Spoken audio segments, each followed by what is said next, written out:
Let's talk to Ralph Schoellhammer now. He's a political theorist and professor at Webster University in Vienna to talk to us about all things Europe.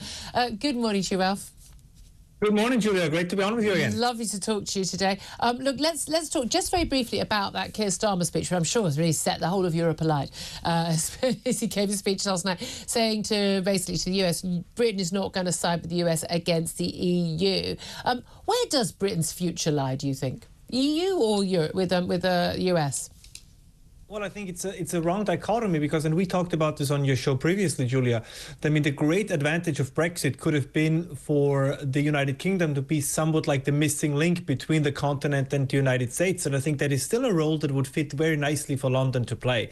And the other thing is, in the larger scale of things, the future must be, in my opinion, a transatlantic free trade organization. And I think this is what Donald Trump is actually pushing for.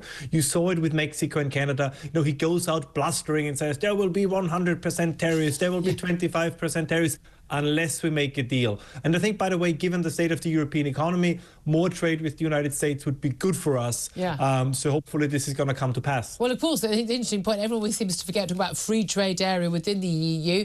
One of the reasons why we want to leave was actually it's not free trade area outside. It is effectively, you know, a trading bloc, and there are massive tariffs. One of the reasons why a lot of countries in Africa don't do very well is they can't actually export stuff to the nearest part of the world that's rich that could buy their stuff, and they resort to agriculture, and therefore they never get rich. I mean, it is basically a bloc that imposes massive tariffs. So I don't know why they're so bothered about the US proposing them.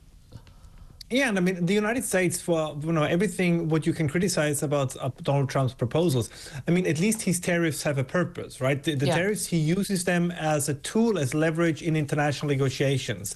And the other thing, of course, is that he wants to strengthen the domestic economy and domestic industry. Now, to what extent that's going to work, we'll see. Tariffs are not the perfect tool to do this. But of course, the problem in Europe is we impose tariffs because we want to shield ourselves and the rest from the world from the idiotic mistakes that came from our energy policy. So you create, like, take the British steel industry. It's not yet happening, but the idea to say you create conditions that make it almost impossible for steel producers to produce in the UK, and then you say you slap potentially tariffs on somebody else to make it even more expensive, that's not going to work. So I hope that kind of being more exposed to the US economy maybe also brings back a sense of realism, both in the UK and in continental Europe. Yeah, and one of the things I always want to talk to you about is what's going on in France and indeed in Germany.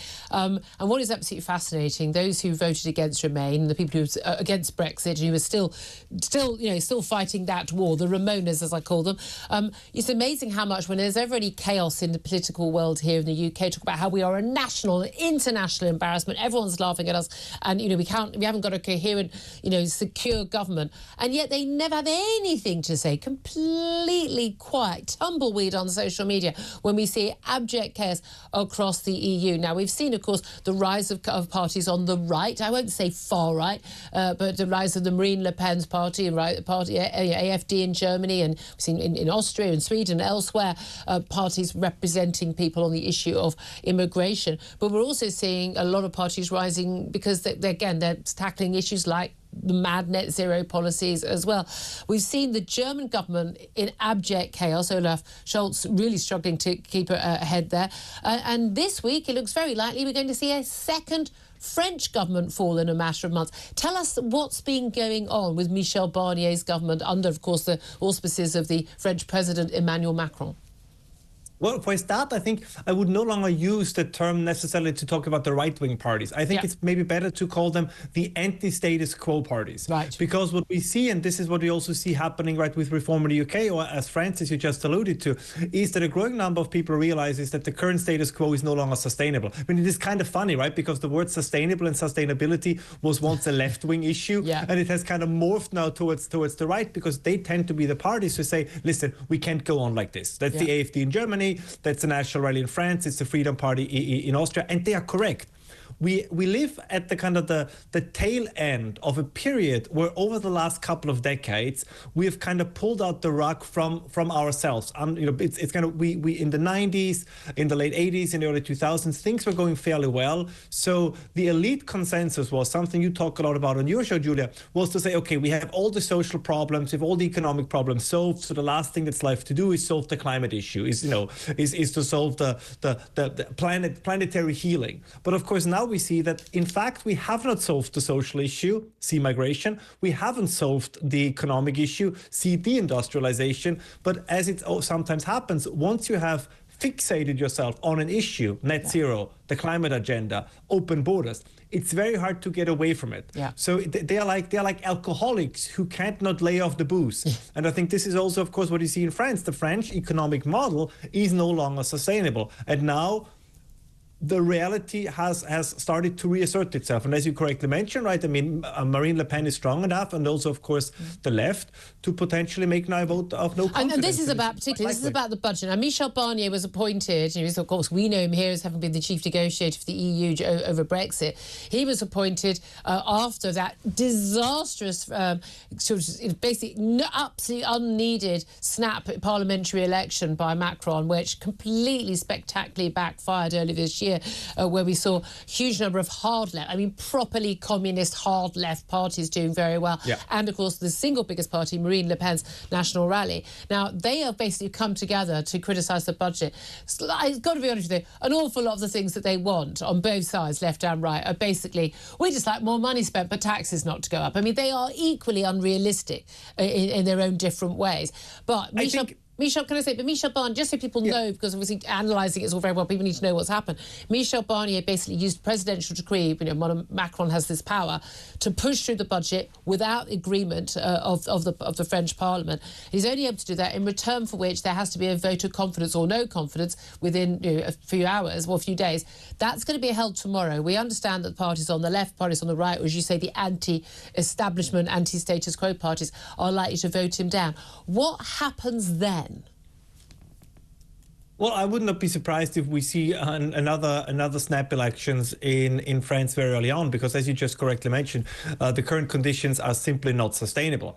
But I would add, because your assessment is very true, and I would add that, yes, the welfare state in continental Europe, but I think it's also true in the UK, is not going to go away. However, the problem is when you have a contagion now in continental Europe, you have sick days going through the roof. And one could ask, is it that Europeans are getting more sick? They don't. But there is a sense of injustice. And by the way, you see the same phenomenon in the UK. If you as a working individual, as a member of the working class, you can't get housing, right? You can't get reliable health care. You can't get, the schools are deteriorating. Your children don't get a foot up on the ladder to economic and social mobility. You get frustrated. And at some point, it's kind of a form of inner exile. And as you see in the UK, you just are frustrated if, somebody who just comes across the border gets a hotel room, and you cannot get an apartment. We see the same in Germany, right? You have people that come in, you have family reunification, and they end up having more money or the same amount of money as somebody who works 40 hours a week. So that person at some point says, well, this is not just, this is not right. So they can then retreat into inner exile, and they also retreat from productive work because they say, why should I be the chump who goes to work every day while somebody else doesn't? And I think this is something the right has understood. It's not so much about that the welfare state per se needs to go, but access to the welfare state has to be limited.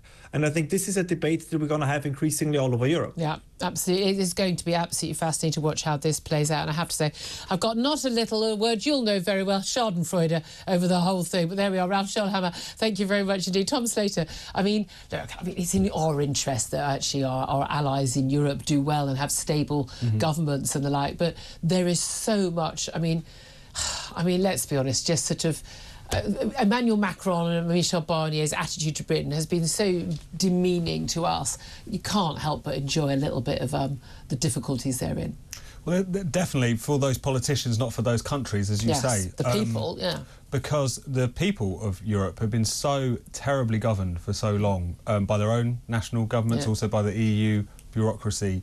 And now that's all kind of coming to bite. All of the things that they told them would actually be the road towards a sustainable but prosperous future have led to an incredibly unsustainable and increasingly impoverished present. And it's one of those things where I'm, again, always struck by the complacency of these elites. When Keir Starmer was elected, there was this kind of sense of, oh, we're returning back to where things should be, the sensible centre and so on. And yet, if you look just across the channel, you see how unsensible the centre is being. Absolutely. So hopefully this will be a wake-up call for a lot of politicians. I just don't think it will be. I think the German economy collapsing, the industrial economy as well, the French economy collapsing out, they could afford to bail out Greece. They can't afford to bail out the French. It's that simple. It's too big an economy. It's absolutely fascinating.